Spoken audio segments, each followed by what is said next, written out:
Welcome to Doctors on Call. I'm Jenna Miller. As of this week, there have been nearly 1 million cases of the coronavirus in the United States, leading to more than 55,000 deaths. Right here in Kansas, the numbers have gradually increased to over 3,300 cases and 120 deaths. Has the state of Kansas reached its peak in cases of COVID-19? What can you do to keep yourself and others safe? We'll get some updates and more on this episode of Doctors on Call with our guests, Paula Bitter from Russell County Health Department and family physician Dr. Tyrel Somers.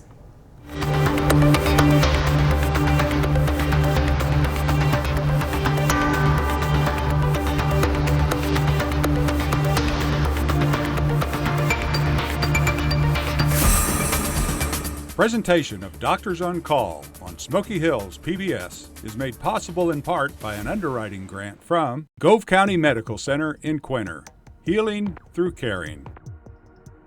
At Blue Cross and Blue Shield of Kansas, we're committed to being a healthcare partner you can turn to. That's why we're simplifying the health insurance experience so you can feel more empowered in your health. Russell Regional Hospital, experts, neighbors, friends. Paula Bitter received her associates in nursing in 1990 from Kansas Wesleyan in Salina and worked at Asbury's Salina Regional Medical Center, now known as Salina Regional Health Center, on the ICU step-down unit and then transferred to the labor and delivery unit. In 2002, Paula started as the administrator for the Russell County Health Department and health officer for Russell County. She obtained her BSN in 2013 from Fort Hays State University and will graduate with a doctorate in nursing practice from Fort Hays State University in May. Dr. Tyrel Somers received his medical degree from the University of Kansas School of Medicine in Kansas City. He completed his residency at the University of North Dakota Center for Family Medicine in Bismarck, North Dakota. Dr. Somers is board certified through the American Board of Family Medicine and is a member of the Kansas Academy of Family Physicians, American Academy of Family Physicians, and the American Medical Association. His professional interests include chronic care management, gastroenterology, pain management, and psychiatric disorders. Dr. Somers has been affiliated with Russell Regional Hospital since 2015.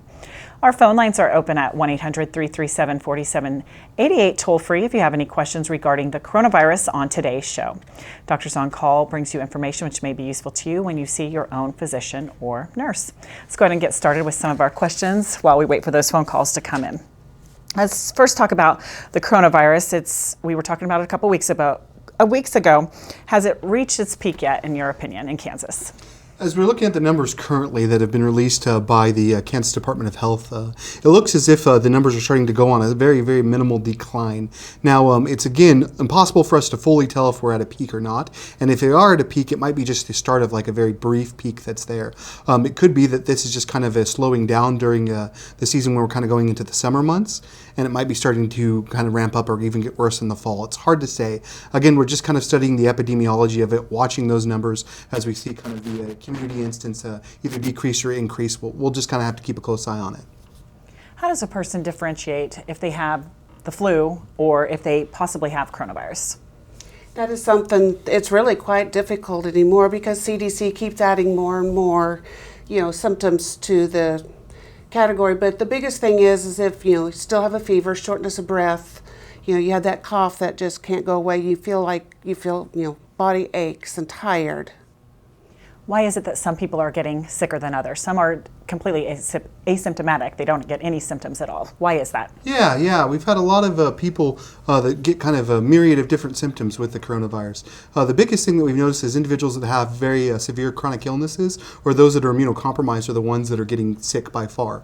Also, the individuals that have like underlying comorbidities like heart disease or diabetes or even really bad controlled blood pressure or heart failure end up getting more sick than individuals that are just regular healthy individuals. For the most part, individuals that are underneath 40 tend to be asymptomatic carriers unless they have some type of underlying chronic illness that's causing difficulty. Are you aware of any options there are for Kansas families that are in need of childcare? We've got children that are at home now, parents still need to work. What kind of advice do you have for that? KDHE did give some exceptions that certain providers can go over, like 1 or 2 children temporarily to help ease the stress of parents trying to work through this. What they need to do is just call Child Care Aware and they can get a list of providers in the area. Now we're at the point where we see a lot of people that are masked. Some states are saying that everybody has to be, whether or not they go out. That can be very irritating. Do you have any suggestions on how to deal with those face masks? Yeah, so wearing a face mask, whether that be a paper face mask, whether that be one that's made of cloth, can be very, very irritating, especially around the areas kind of in the nair where it rests against. The biggest thing that I would tell individuals if they're wearing cloth masks is to make sure that when they're laundering the masks, that they, if they use bleach or they use something to sanitize, that they're also using something that's a very unscented or very non-harsh kind of detergent, and then to make sure to rinse it maybe once or maybe even twice to kind of get out as much of the soap and the bleach as possible, because if you get that, it can cause a little bit of a contact irritant to the surface of the skin. So you want to really be safe and be careful with that. Now the paper ones, they can be kind of irritative, especially if they pull around the ears very tight. So I've seen some individuals that make a clasp that will hold the earpieces together and kind of take some of the edge off of the ear and then also some of the pressure off of the face. That would be completely acceptable as well to use. Okay, we might talk a little bit more about this in a moment, but right now we've got a phone call waiting to be answered. This is Sandra on the line from Smith Center. Hello, Sandra. Go ahead with your question for our guest tonight. Yes, my question is kind of twofold. You hear that in order to be able to fight off disease, that you have to, in some way be exposed. And so I'm wondering, with everyone having to stay at home or wearing masks, how we can actually be exposed to be able to fight that off. And then secondly, kind of when do we go back to just having to figure out how to live life, not having to, when does it get to the point where we just have to kind of go on with life as we know it and figure out how to live with this virus? Absolutely, Sandra. That's a wonderful question. Thank you for that. There's two different things that we want to address when talking about that. The first thing that you're talking about is what scientists and what doctors refer to as herd immunity. Basically, what that means is that if we can get enough individuals that are exposed to an illness, we can get kind of a whole group of individuals kind of immune from it, for lack of a better term. We use the same kind of principle when we vaccinate, actually. We try to get a large number of people, around 80% or more of a population vaccinated, so that we can reduce the incidence of the disease happening. If we can also get about 80% of the individuals infected with the disease, we can also attain that kind of immunity, which is a good thing. That reduces the spread and reduces the likelihood of it further occurring. The reason coronavirus is a little bit different is because of the rate of infectivity. If you look at the rate of infectivity of coronavirus, it's extremely high, meaning that individuals can pass it extremely quickly and can even pass it without even knowing that they have symptoms. That's kind of why we've made such a big deal about kind of isolating ourselves, making sure that we're staying away and trying to avoid herd immunity. Because what can end up happening is if one individual gives the disease to 5 or 6 individuals and 2 or 3 of those are immunocompromised, then they pass it on and they pass it on. There'll be a large influx of patients that come into the hospitals and that can overrun our hospital system. If that were to occur, the precious things that they would need, like a ventilator or oxygen, might be stripped from the hospitals as resources, and they may not be able to give them to the patients that need them.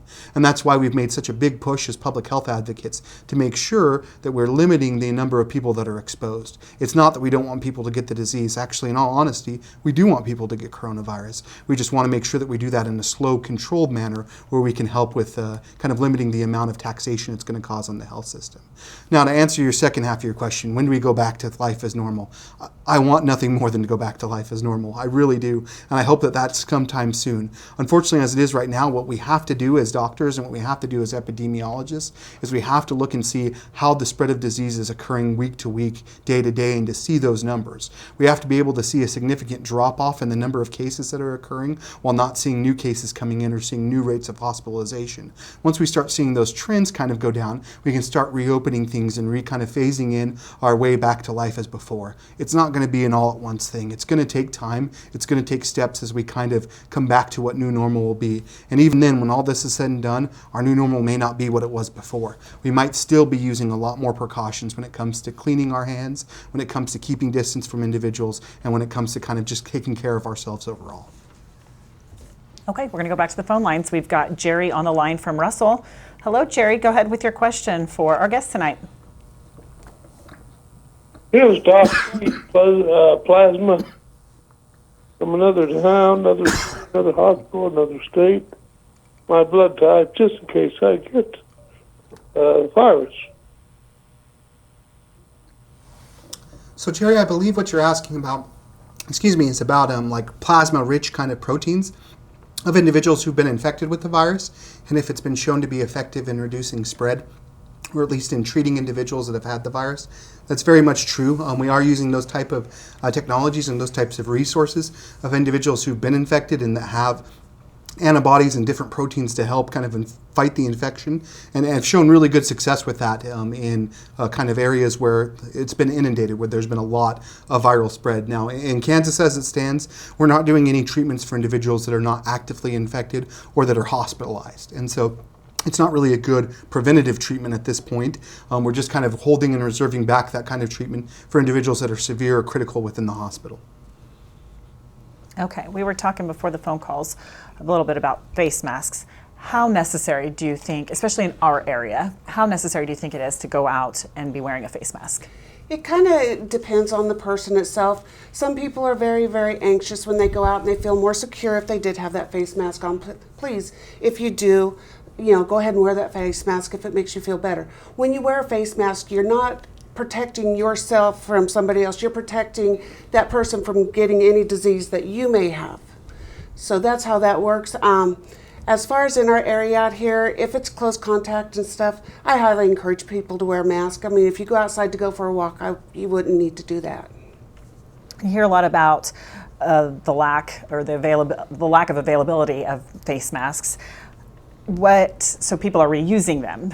What is your advice on reusing a face mask? Well, the paper mask, it just depends on the mask. They're usually good for maybe 1 or 2 times. A lot of people are wearing the fabric mask now, and those are pretty decent. They hold up pretty well. Would you recommend more testing for coronavirus in Kansas? So we're doing a really good job so far as testing is concerned, at least within Russell County, where Paula and I both kind of keep tabs on the number of tests that are there.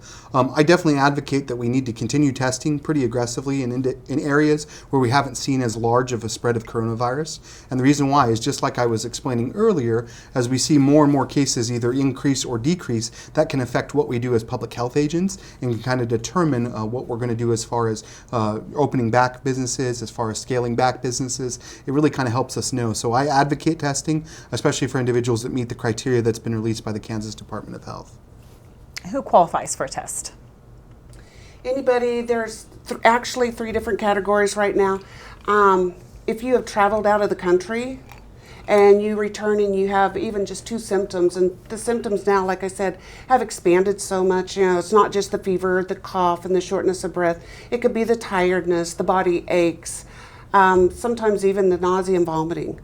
If you travel to areas that have a high level of community spread, and that means the virus has passed through the community and they can't trace it back to the person that gave it to them, and you show symptoms, then you can be tested too. And are there enough tests available right now? As it stands right now, we do have enough tests within the state of Kansas for testing. We continue to replenish. We continue to get more and more tests. We've utilized multiple different laboratories in order to get this taken care of, both in the public health sector as well as in the private health sector, so that we can make sure that individuals that need to be tested for coronavirus can be tested. And is the test still the nasal swab? Is that how we test? Currently, yes. Okay. And what about a saliva sample? Are they doing that? So they've tested kind of in some different remote spots the possibility of collecting saliva samples rather than nasopharyngeal swabs. The deep nasopharyngeal swab seems to be the best way at this point to test. It gives us the highest rate of getting detection in PCR testing, which is what we use, and so we're still recommending deep nasal swabs at this time. Can you explain what contact tracing is? Contact tracing is where the health department actually comes in, and we talk to the individual that has tested positive, and we find out who he has been in contact with at least closer than 6 feet for longer than 10 minutes, 2 days prior to showing symptoms up until when he was deemed positive. And then we go back and we contact all those people, and they actually have to stay in quarantine for 14 days to see if they get sick. So if a person is thinking they might have it, do they need to go to the hospital first, or do they need to go to the health department first? Neither.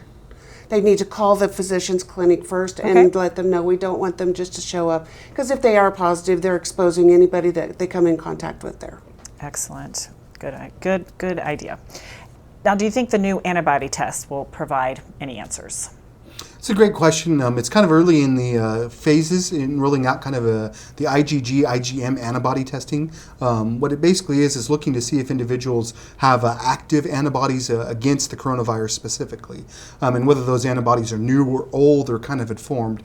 At this point, I think it's going to be good, but it's hard to say without getting more kind of tests and seeing more and more individuals that have been tested. But I have good hope that it will be something that will at least let us know if someone has seen coronavirus and if they were just asymptomatic or very minimally symptomatic and would be immune to it from there on forward. What is herd immunity? So I kind of addressed a little bit about what herd immunity was earlier with our caller Sandra when she asked that question. What basically herd immunity is we're trying to get a good percentage of a population that can kind of become immune to a disease to help reduce the spread of that disease to other members of that population. If you look at kind of how vaccinations work, we vaccinate as many people as possible, trying to get at least that magic 80% number of individuals that are vaccinated, and that will reduce the spread to those that are immunocompromised or those that can't get the vaccine because of some type of intolerance or allergy to the vaccine. Okay, excellent information. We're going to go to the phone lines now. We've got Oliver on the line from Concordia. Hi, Oliver. Go ahead with your question for our guests. Can mosquitoes or ticks spread the virus? That's a good question. I don't think there's been enough studies done to actually come up with a definitive answer yet. That is an excellent question, and I'm sure they're going to be studying that as time goes on through the summer here. And what about, I think the last time we were on, we were talking about animals, it being spread to animals. Is there any more updates about that? So the only case that we have of a known animal vector was that tiger that was tested in New York City back when we had talked a couple weeks ago. We haven't seen any more animal vectors specifically that have been linked to it. There was, again, kind of the initial phase where we thought it was related to a coronavirus that was from a bat vector. But again, that isn't 100%. There was some link, but for us to say definitively that was the case, we just can't do that. That's too early at this point. And what extra precautions can be taken for those people who are helping with the elderly or those with maybe pre-existing conditions? The biggest thing for the people that are taking care of those people, biggest thing is to make sure you wash your hands. Sometimes just the hand sanitizer is not alone. I'm old school. I prefer if my people walked over to the sink and used soap and water. Now, if that's not available, then use the hand sanitizer. Also, try to take care of yourself. If you are ill, don't go to work. You're going to make those people susceptible to whatever you may have.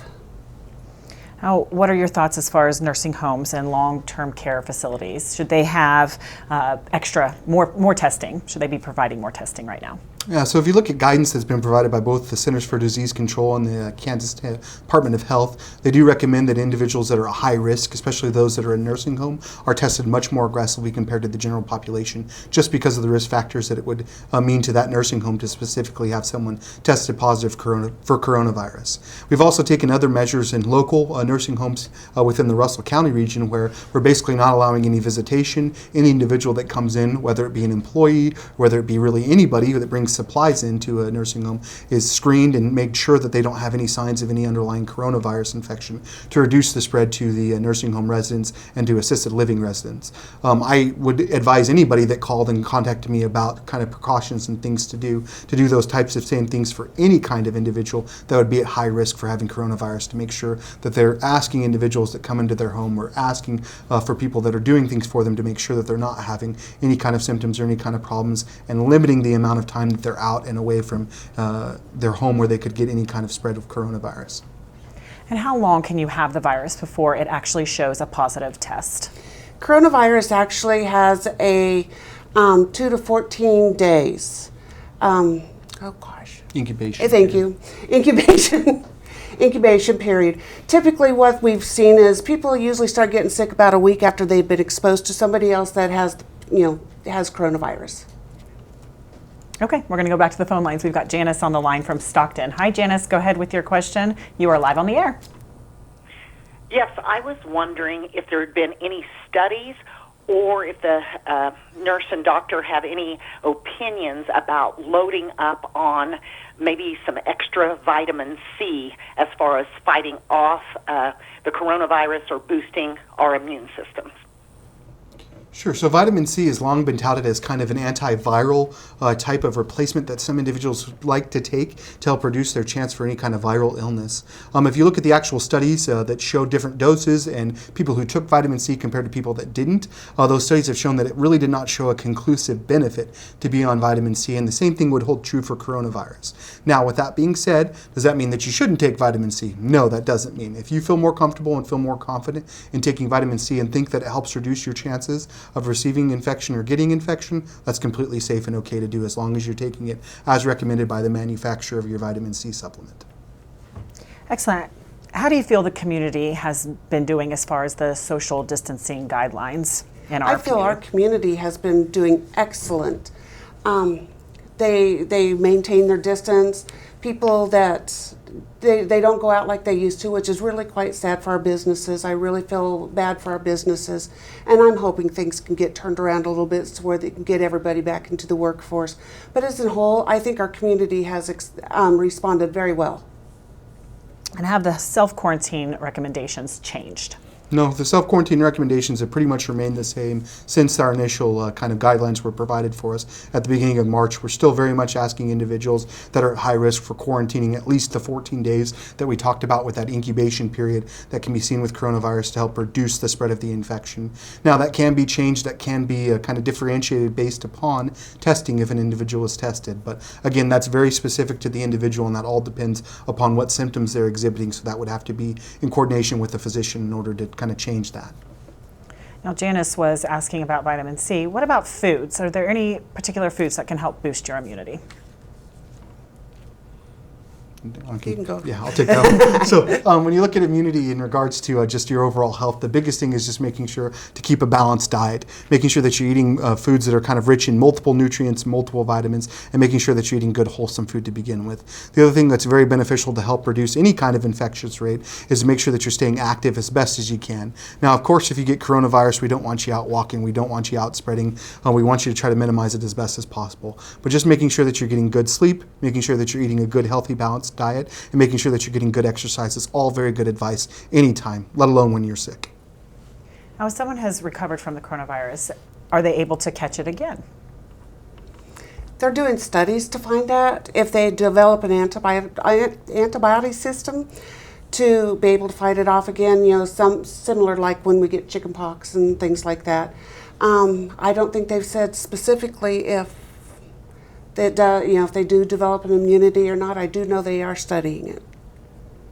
Dr. Will elective procedures start taking place again soon? So the American College of Surgeons actually released a document just the other day in regards to when elective surgeries can begin for certain hospitals, and that guidance can be found on the website for the American College of Surgeons. Basically how it ends up being is as we continue to roll in and kind of phase in different areas of business, we'll be able to start seeing some elective surgeries coming back. Again, I caution and I warn people that this is not going to be anything that's going to be drastic or that's going to be immediate. It's going to take time. It's going to take a little bit of some space and some figuring out as we kind of go through this. But yes, we will start to see individuals that want to have elective surgeries, that need to have their elective surgeries for different reasons, start to be able to get some of those services. And that really depends upon the number of cases that we're seeing of coronavirus and how active it is in the community as a whole by that facility. And they'll evaluate that as time progresses. Now, is it safe right now to continue bringing in mail and packages? Yes, those are still very safe. Actually, by the time the mail you receive the mail, be it the mail service, UPS or whatever, transport system, the virus, if there was on there, has already died. It's already. Okay. And do you believe, Doctor, this pandemic will promote and increase more telemedicine appointments? I sure hope so. I've really enjoyed the aspect of telemedicine that I've been able to deliver to my patients, and really think that it's a good service that we should be utilizing more as kind of a medical community. Now, is it the be-all, end-all when it comes to medicine? No, it's not. But it definitely does have a place and should be utilized a lot more. I think in individuals that are sick and that want to avoid kind of spread or that want to minimize their chance of bringing it out to the community, it's a great option. And what are some of the CDC guidelines to start opening up this country? They're going to actually start it in phases, and the federal government has said, started in phases and then passed it down to each governor in the state. We did have a call this afternoon that we talked about, and they are going to start in phases. We have not got the guidelines yet from the state. Hopefully we'll have those by Thursday. Now, do you believe there will be a second wave of this virus come fall and winter? I think we both Paul and I, we've talked, we both believe that there's a second phase that will likely come with this virus, and that we're going to have to really closely watch and see kind of how we kind of uptick as a population. If we see a massive number of cases, we might have to do this very similar social distancing, a stay-at-home order, whatever it takes to help reduce that spread if we do see that in the fall. Okay, we just have a few seconds left, Paula. Give the audience a little bit of advice of how to stop the spread of this virus. The biggest thing you can do is make sure you wash your hands, take care of yourself. If you're sick, you stay home. Cover your mouth when you cough, sneeze, anything like that. Excellent. Well, thank you both so much for being our guests tonight on Doctors on Call. That's Dr. Tyrel Somers from Russell Regional Hospital and Paula Bitter from the Russell County Health Department. Be sure to stay safe and stay healthy. Thank you for joining us for Doctors on Call. I'm Jenna Miller.